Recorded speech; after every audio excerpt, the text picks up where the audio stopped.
Në raportin vjetor për vitin 2024, Prokuroria e Posaçme deklaroi se kishte regjistruar 483 çështje në hetim me 257 persona në hetim dhe kishte dërguar 41 çështje për gjykim. Por nga 483 çështje totale, pamfleti identifikoi vetëm 5 deri në 7 që lidheshin me mashtrimin e call centerave, Forexin dhe kriptovalutat. Kjo pavarësisht se SPAK-u deklaroi në nëntor 2022 se dëmet nga këto mashtrime kapin vlerën e rreth 50 milionë eurove çdo 3 muaj, pra rreth 200 milionë euro dëm në vit. Përgjigjja e SPAK ndaj kësaj industrie është në terma statistikor pothuajse inekzistente.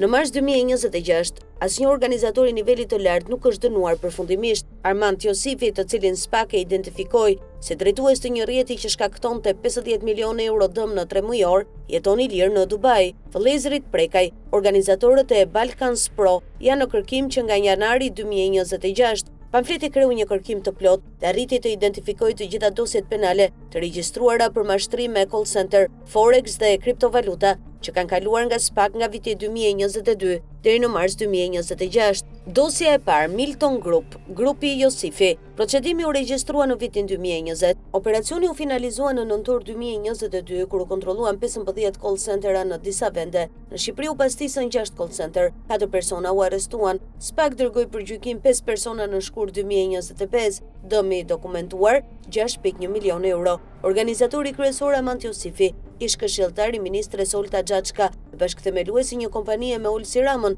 vëllain e kryeministrit, nuk u përfshi në grupin e dërguar për gjykim. Josifi u arrestuan në Dubai në shtator 2023, por Spanja dështoi ta ekstradonte dhe u lirua. Në mars 2026, Josifi vazhdon të jetojë i lirë në Emiratet e Bashkuara Arabe. Dosja 2, Blue Energy Call, Globalix, Broker Z.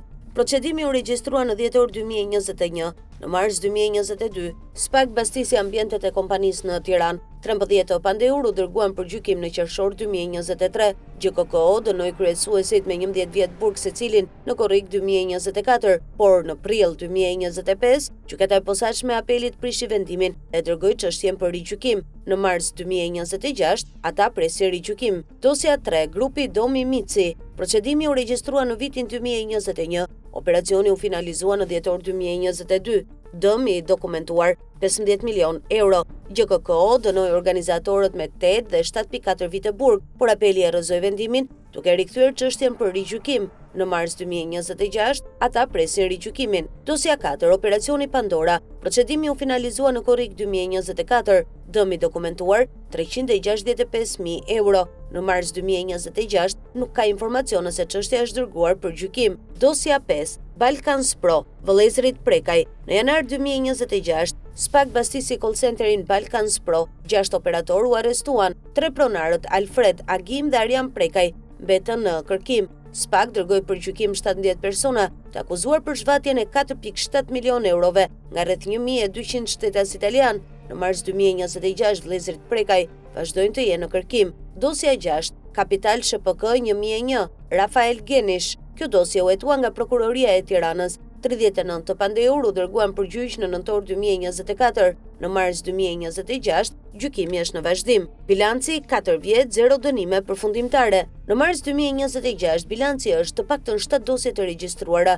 rreth 80-90 persona të dërguar për gjykim dhe 0 dënime përfundimtare për organizatorët e nivelit të lartë. 2 vendimet të GKKO-s janë prishur në apel. Armand Josifi jeton i lirë në Dubai. Vëllezërit Prekaj janë në kërkim. Giulio Malaj u lirua pa shpjegim. 200 milion euro dëm, 1.5% e çështjeve të SPAK. Sipas raportit vjetor të SPAK-ut për vitin 2024, çështjet që lidhen me call centerat përbëjnë vetëm 1 deri në 1.5% të totalit të çështjeve në hetim, ndërsa ato të dërguara për gjykim zonë 2.4 deri në 4.9% të totalit. Në të njëjtën periudhë, dëmi vjetor i gjeneruar nga kjo industri vlerësohet rreth 200 milion euro. Për krahasim, totali aseteve të sekuestruara nga SPAK për të gjitha llojet e krimeve së bashku arriti në 65.5 milion euro. Me fjalë të tjera, vetëm industria e call centerave mashtruese prodhon 3 herë më shumë dëm se sa SPAK-u arrin të sekuestrojë në tërësi nga e gjithë veprimtaria kriminale në vend. Pse nuk funksionon sistemi? Mungesa e rezultateve lidhet me disa faktorë strukturor. Së pari, ndeku i kapaciteteve.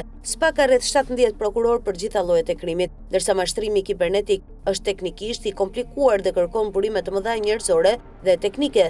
Së dyti, problemet në gjykat. Dy vendimet kryesore të GJKK u prishën në apel, duke minimizuar efektin frikësues të drejtësisë. Së treti, lidhjet politike. Armand Josifi, ish këshilltar i një ministre dhe bashkëpunëtor i vëllait të kryeministrit, nuk u përfshi në grupin e dërguar për gjykim pasi SPAK ja kaloi hetimin Spanjës, një industri që gjeneron 200 milion euro dëm në vit dhe punësoj 25.000 persona. Nuk mund të adresohet me 7 dosje në 4 vjet. Pyetja nuk është vetëm teknike, a ka vullnet politik për shkatruar industrinë e call centerave, kur organizatori kryesor i rrjetit më të madh të mashtrimit rezulton të jetë ish këshilltari i një ministre dhe partneri i vëllait të kryeministrit, përgjigjja bëhet e vetkuptueshme.